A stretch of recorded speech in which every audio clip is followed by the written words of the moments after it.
on Shabbat Perek Bet, Mishnah Hey. Continuing in the parak called B'mem Madlikim, fifth Mishnah of B'mem Madlikim. Says the Mishnah, HaMechaber, the Chabot means to extinguish. So we're going to talk about extinguishing the candles, which is Isur D'Oraita, Isur of the Chabot. You're not allowed to extinguish, just like you're not allowed to kindle a flame. So what if you have extenuating circumstances? And that's the topic of our Mishnah.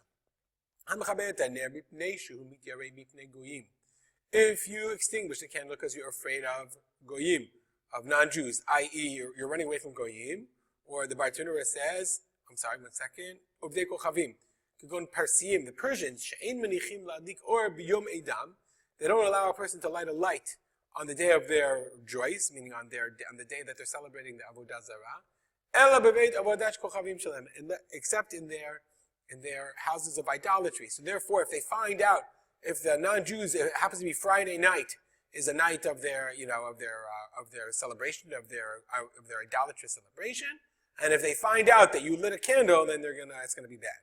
It'll be dangerous. Steam, or you're trying to hide from robbers, from marauders. Ruach Ra'ah is an evil spirit. Okay, and we're going to see that the Ruach Ra'ah, they believed that it was very dangerous. Or V'im b'shvil ha'cholesh yishan, or for the sake of a sick person, so that he may sleep, patur. Now the word patur is a problem, and it's important to understand this. Always in the Mishnah, as we're going to see in Masechet Shabbat, patur means patur aval asur. In fact, I should even write that down. Here we go. Through the magic of Zoom, I will show you. So there's 3 levels of permissibility of activities.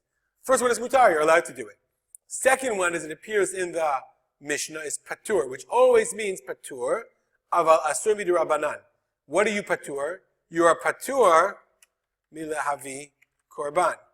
That's really what it means. It means you're exempt from being a korban, because it's not asur d'oraita, but it is asur midurabanan.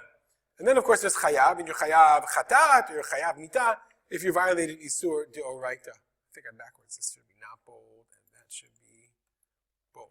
Okay. So that's what our Mishnah says. In all these cases, the Mishnah says patur. But it doesn't make any sense, because there's only one possible reason why you're allowed to extinguish a candle. And that's if you think it's dangerous, if you think it's really something that's cholesh, there's a sakana. Okay? That's what the Bartanura says. Hi chole. What chole are we talking about? That if you're cholesh yishan patur, cholesh yesh bo sakana. It's a chole whose life is in danger. The ilu mechaber b'shvil cholesh ein bo sakana. Because if you extinguish a candle for a chole that is not in danger, a cholesh ein bo sakana is a chole who is like you're in bed, you're not feeling well, you have a temperature, but your life is not in danger. Chayav. You're chayav. This is your raita. Okay? Etc. Etc. We're going to see in the second part. I'm going to skip this part of the Mishnah. Ubedinu, this is really part of the Mishnah of the Bartanura. Ubedinu delitnei mutar. It should have said mutar. Meaning, in this Mishnah, we don't mean patur. It means if your life is in danger, or you're afraid that thieves are going to come, you should put out the light. And it's mutar, it's not patur. Why did it say patur? So the Bartanura says, Elamishum deba elemitnei seifa chayav, because in the seifa we're going to say the word chayav, tanareisha patur. So it has the seifa we're going to say chayav, so therefore we say patur. It's a little bit difficult, it's a little weak, because the Mishnah could have said mutar. Why do you need, according to the Bartanura, the opposites of patur and chayav? I'm not exactly sure. That's the first half of the Mishnah. The Mishnah teaches us that a person is permitted to extinguish a flame in the case of safek pikuach nefesh, in the case where we're not sure and it could possibly be life-threatening. Next part of the Mishnah is going to talk about something called melacha she'einat tzricha legufa. This is Pninei Halacha of Rav Melamed on the concept of melacha she'einat tzricha legufa. Rav Melamed says the following. Let's make it a little smaller. He says, okay, kfi shelamanu, as we learn, klal miyuchad yeshno b'Shabbat. There's a rule of Shabbat that says melechet machshevet asrat Torah. It's a very famous rule. The Torah prohibited intentional act. Hainu, what does that mean? Melacha shenazet mitoch kavana umachshava la'asota. You intentionally wanted to do this act.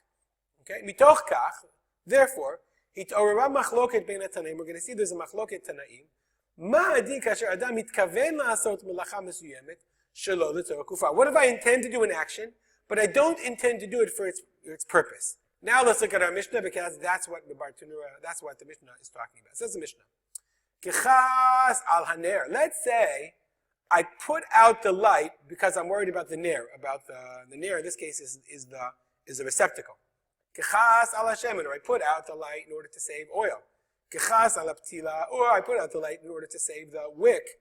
Chayav. Okay, the Tanna Kama says chayav, and it would seem logical. Of course, you'd be chayav. You did kibui. You put out a light. Rabbi Yossi poter b'chulam. Rabbi Yossi says you're patur in all of them. Chutz min ptila, except for the case of where I extinguish the lamp in order to save the ptila. Why? Because in that case you're making a charcoal. Meaning, what they used to do is they would char the wick so that it would light better. You're making a coal. You're making a charcoal. Says the Bar Tanura. What's the machloket here?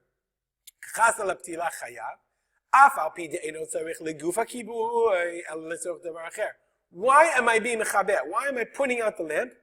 Okay, not when I put out the lamp, that act has to be constructive. So in the case where I'm putting out the lamp in order to save the ptila, okay, the Bar Tanura says chayav, even though it's not for the tzorech. 1 second. Shelo tidlaka ptila, o shelifka ner, so that the ptila shouldn't be lit. I want to save it for later, or I don't want to ruin the candle, the receptacle. Chayav. Why? According to the Tanna Kama, melacha she'einat tzricha legufa. This is what's called a melacha she'einat tzricha legufa. I'm not putting it out for a constructive purpose. I'm putting it out to save something else. But according to the Tanna Kama, chayav aleh. Nonetheless, melacha she'einat tzricha legufa is chayav. Rabbi Yossi says in all of them, melacha she'einat tzricha legufa is patur. So in all of them, you're patur except for the ptila. Why? Because in the case of the ptila, shu oseh pecham. Shu mitkaven la'asota achshav b'kibui pecham. Because when I do it in order to save the wick, I'm doing it to make the wick lightable later. I'm putting it out now. I'm extinguishing it to make the wick lightable later. Say that 10 times fast. And therefore, that's what's called the melacha she'tzricha legufa. That's the example Rabbi Melamed gives us in his Pninei Halacha. That's exactly what he says. Here we are. Lemashal, kibui litzorah kufo. What is kibui? Putting out a light litzorah kufo. Kibui na'aseh l'shem asiyat gechalim. If I extinguish in order to make gechalim, coals, ohivu v'tila, or to singe the wick, kedei shetidelech achar kach heter, in order that it be lit best. Shelitzorach zeh yesh to'elet ve'esem ha'kibui. And for that reason, that's tzricha legufa. Another example that he gives is, let's say I dig a bor, chofer bor, la'aniach esod lebeito. In order to put a foundation, that's boneh. Why? Because I'm digging in order to build. Or if I dig a bor in order to plant a tree, that's choresh. That's plowing. But imu zakuk le'afar. What if I only dig the hole? Not because I need a hole, because I need the dirt. That's why I dig. I dug not because of the digging. Digging is for holes. Digging is not for dirt. So therefore, the dad Rabbi Shimon, according to Rabbi Shimon, that's our Tanna Kama. There's no Isur Torah. The dad Rabbi Yehuda, this is Rabbi Shimon and Rabbi Yehuda. Here in our Mishnah, we have the Tanna Kama and Rabbi Yossi. But later on, we'll see Rabbi Shimon and Rabbi Yehuda. Rabbi Shimon says, "Melacha she'eina tzricha legufa is patur," and Rabbi Yehuda says, I lost my place. I'm sorry. Rabbi Yehuda says, "Melacha she'eina tzricha legufa is chayav." That's an Isur Torah, Isur D'oraita. We'll stop here. If you have any comments or questions, please contact me at arspoter@gmail.com and dedicate a learning to the memory of my father, Simcha ben Yitzchak Kalman. Have a good day.